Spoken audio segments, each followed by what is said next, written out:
Tonight, we're learning more on an ongoing problem in Santa Rosa and Okaloosa counties. Several cars have been damaged by people throwing rocks or debris.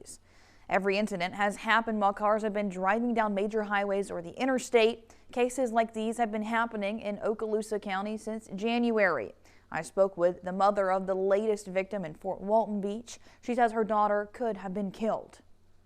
Saturday, a mother woke up to these pictures from her daughter. It was frightening, and I was shaken up as a parent to see that somebody could do something like that to somebody's vehicle while they're driving. Her daughter says someone threw an object at her car while she was headed to work on Beale Parkway in Fort Walton Beach. She saw him pick something up and then look right at her and throw it right at her windshield. And she said her thoughts were, I know he's not about to throw something at my car. Like, is he really going to throw something at my car? And sure enough, he threw it at her car. The impact of the concrete was extensive. The rock hit the windshield, concaving the glass towards her daughter before bouncing up and creating a second crater. Deputies were already in the area when her car was struck. It had happened to somebody else about 10 minutes prior to my daughter, and that may have been one of the calls that the cops received. This person didn't have as much damage, but definitely damage to their vehicle as well. My daughter was not the only one. She says first responders witnessed the object being thrown at her daughter's car. As a mother and concerned citizen, she advises people to be aware of their surroundings. I just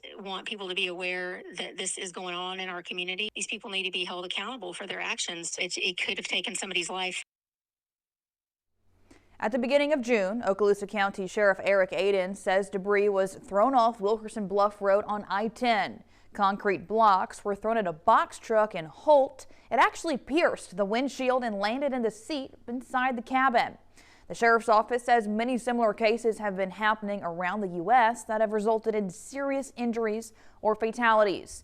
In a previous interview with WEAR, Sheriff Eric Aiden says Okaloosa County is lucky no one had died from these crimes.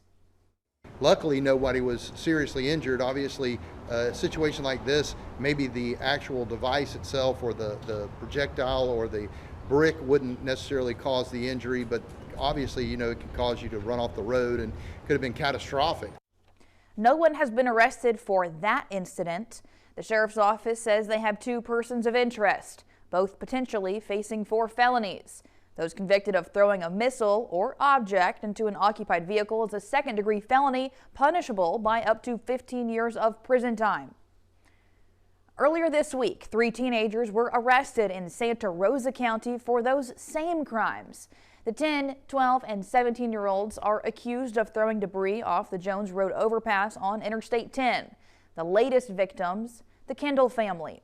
Their windshield shattered by a golf ball-sized rock when driving to pick up their son from the Fort Walton Beach airport Monday night. They could have killed somebody or, hurt somebody for life, paralyzed through a car accident. I mean, there's a million different ways that this could have went wrong, so I'll just hope they learn from it. Deputies say reports of debris being thrown in Santa Rosa County date all the way back to January. The crime's happening several times a month from January till June.